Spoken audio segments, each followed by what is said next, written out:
Hi everyone! Welcome to Souped Up Recipes. Chinese Lunar New Year is coming soon, so today we are making fried sesame ball, 芝麻煎堆. This is a popular snack that we will make during the Spring Festival. It is like a deep-fried mochi ball, sweet, crispy, and gooey. Let's get started. In a sauce pot, add 140 grams of coconut milk and 100 grams of sugar. You can switch the coconut milk with water, but I think coconut milk will add some creaminess to the sesame ball. Put on the lid and turn the heat to low. Swirl the pot slightly to dissolve the sugar. We will bring this to a simmer. Slowly pour the coconut milk sugar solution into 140 grams of glutinous rice flour. This is what I'm using. I will put the link in the description. Use a pair of chopsticks to stir while pouring. Soon, the rice flour will turn into a thick paste. It's very sticky, so I switched to a silicone spatula, which is much easier to work with. Then we will add 30 to 60 grams of extra glutinous rice flour in batches. Every brand of glutinous rice flour has different water absorption rate, so you just have to add it in a little by little.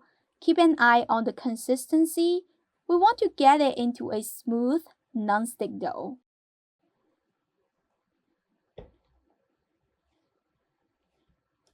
Let me show you the texture. It has an excellent ductility. You can stretch it like that. Just for reference, I used about 50 grams extra glutinous rice flour. Add a drizzle of vegetable oil and continue to knead it until the oil is absorbed. Like that is perfect. Wrap the dough with a plastic film and let it rest for 30 minutes.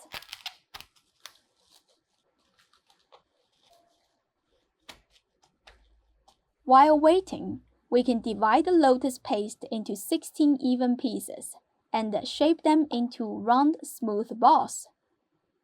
Each of them should be about 12 grams.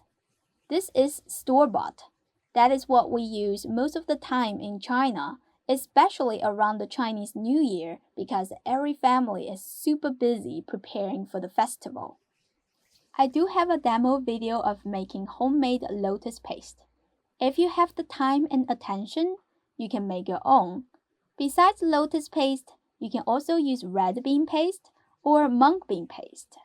If you want to be creative, you can even stuff some chocolate-covered raisins or almonds. Make it however you want. By now, the glutinous rice flour dough should be done resting. Roll it into a long log. Divide it into 16 even pieces as well.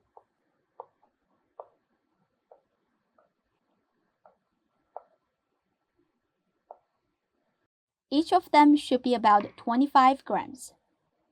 Roll them into round, smooth balls.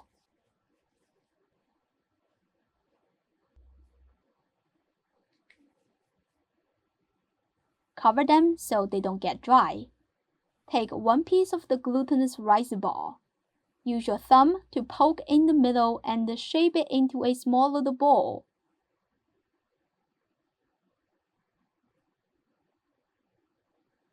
Put in the lotus paste.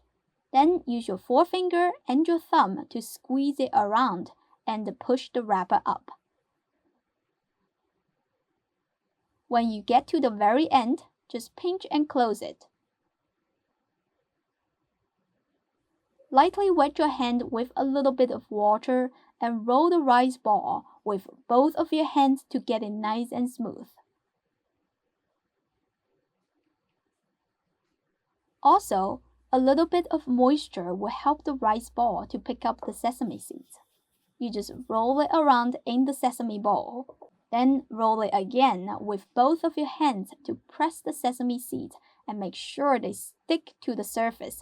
Otherwise, they will fall off while deep frying.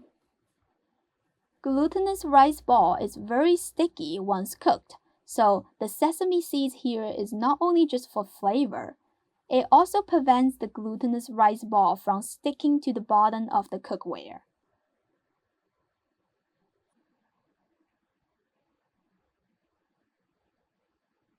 You need a decent amount of oil to deep fry the sesame balls because they will grow bigger and you want to make sure the oil is enough to cover them, otherwise they will not be cooked evenly.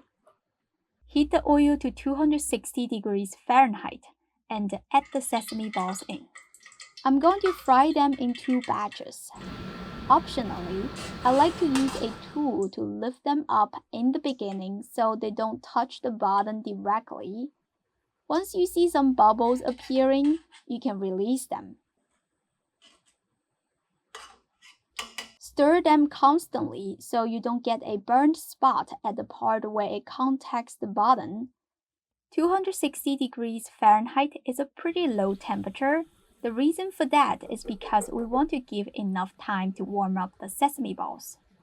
If the starting temperature is too high, the outside of the glutinous rice ball will set immediately and create a hard shell that will crack when the inside starts inflating. Then the final result will not come out as pretty. You just keep the heat at medium-low and allow the temperature to climb up slowly. The total frying will take 12 to 15 minutes. Once the color changes to a golden brown, you can turn off the heat and take them out. My mom makes them every year. I used to wait for them next to the stove. They are the best when nice and hot. The outside is crispy and the inside is soft and gooey. There is a lucky saying in Cantonese, 煎堆碌碌，金銀滿屋, which means, with the sesame balls rolling and rolling, golden cash will fill up your house. As a New Year item, this little snack carries our best wishes.